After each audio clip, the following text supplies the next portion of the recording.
जय हिंद दोस्तों। देखिए, आप कपड़े की खरीदारी करने जाते हैं जब मार्केट में, देखिए छोटे मोटे दुकान में खरीदते हैं, अपने आसपास के दुकान में खरीदते हैं, अपने लोकल एरिया में खरीदते हैं, तो आपको पता है कपड़ा खरीदते हैं तो उसका जो बिल दिया जाता है तो नॉर्मल बिल दिया जाता है आपको। उसमें ना जीएसटी भी नहीं लगाया जाता है। अगर जानने वाला है तो आपको कच्चा बिल दिया जाता है, जीएसटी भी नहीं लगाया जाता है। वहाँ बार्गेनिंग भी आप करते हैं, अच्छे खासे रेट में आपको कपड़े मिल जाते हैं।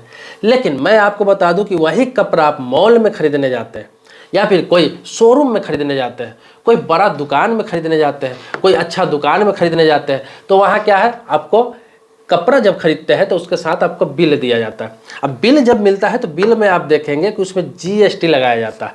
आपको एक नॉलेज देने जा रहा हूँ जो खास नॉलेज है कि जीएसटी जो है कपड़े पर 12% का लगाया जाता है। कभी भी आप कपड़ा लेंगे, चाहे वो 500 का, देखिए कपड़ा खरीद, सबसे बड़ी बात बता दूँ, आप कपड़ा खरीदने जाते हैं किसी मॉल में, किसी दुकान में, किसी शोरूम में, तो होता क्या है कि कपड़ा जब खरीद लेते हैं तो कोई कपड़ा 200 का भी होता है, कोई 500 का होता है, कोई 900 का होता है, कोई 1200 का होता है, कोई 1500 का होता है, और सारे कपड़ा ले लेते हैं आप।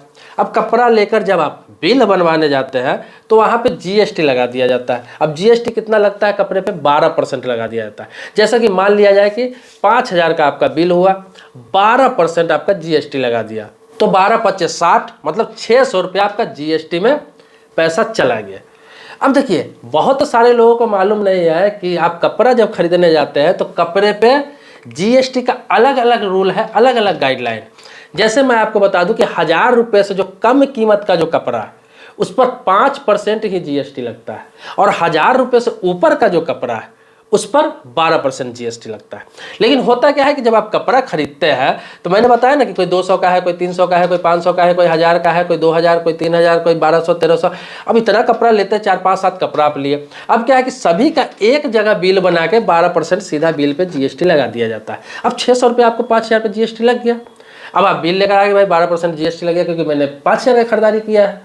बहुत सारे लोगों को तो मालूम भी नहीं कि 5% या 12% जीएसटी लगता है, वो जो लगा देता है कि 12% है तो है। लेकिन मैं आपको बताता हूँ कि 12% आपको लगा दिया जाता है, और आप देख लेते हैं कि हाँ सारे कपड़े में 12% जीएसटी है। लेकिन आपको मालूम भी है कि 5% लगता है 1000 से नीचे वालों में।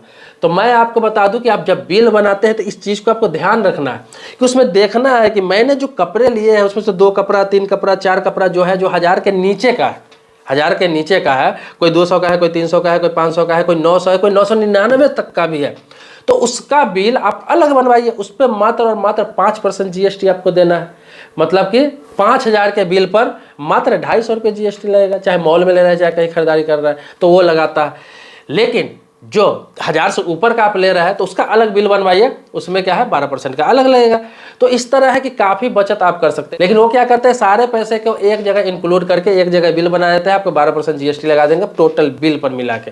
तो ऐसे ऐसे चूना लगाया जाता है बड़ी बड़ी कंपनियों के द्वारा। ये स्टाफ को फाइनली ट्रेनिंग दिया जाता है, उनको बताया जाता है कि अगर इतना इस तरह के कपड़ा लेते हैं तो सारा बिल एक जगह करके 12% आप लगा देंगे, क्योंकि उपभोक्ता है उतना जागरूक नहीं है, कस्टमर है उतना जागरूक नहीं है। उनको पता भी है तो ये सोचता है कि चलो 5000 का बिल हो गया, 4000 का हो गया, 3000 हो गया, मतलब कि 1000 से ऊपर हो गया। लेकिन ऐसा नहीं है, जो कम का कीमत का कपड़ा 1000 से कम का है उसका अलग बिल बनवाइए, उस पर 5% ही देना है, और बाकी ऊपर का है उसका अलग बिल बनवाइए। फिर देखिए कितना का जीएसटी का फर्क हो जाएगा। ये जीएसटी भी कमाई का जरिया हो गया हुआ है। आपसे तो 5% वाला पर भी 12% ले लिया जा रहा है, लेकिन वो जब शो करेंगे अपना, जब बिल वहाँ पे जब इनकम टैक्स रिटर्न फाइल करेंगे तो वहाँ तो वो ये बताएंगे कि भाई 5% मैंने लिया है, तो उसमें जो 7% का है उसको सीधा बचत हो गया, तो वो अलग से उसकी कमाई हो गई।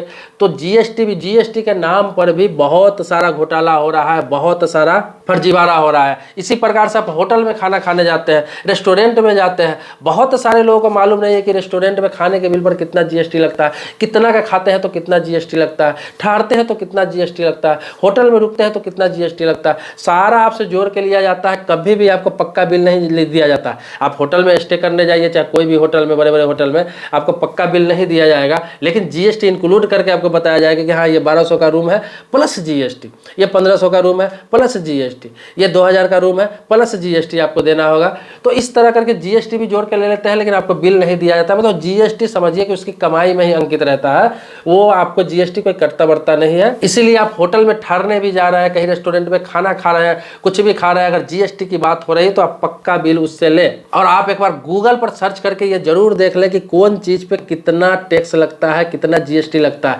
उससे 1 रुपया भी, 2 रुपया भी, 5 रुपया भी, 10 रुपया भी ज्यादा लगा रहा है तो समझिए कि अगर 1000, 2000, 5000 का खाना खाते हैं तो कितना ज्यादा आपके पैसा लिया जाता है। तो आप अधिकार को जानिए, एक्शन लीजिए उस तरह का। ये नहीं कि जीएसटी है, कुछ भी जीएसटी लगा दिया, मैं पैसे देकर आ गया। पैसे है आपके पास, इसका मतलब नहीं है कि जो लोग लाखों में धंधा कर रहे हैं, करोड़ों में धंधा कर रहे हैं, उसको जाकर फ्री में देकर आ जाए। तो इस तरह की चीजों पर ध्यान रखिए। खास तौर पर मैं कपड़े के बारे में बताया हूं कि 5% और 12% का यह फासला को आप ध्यान रखेंगे।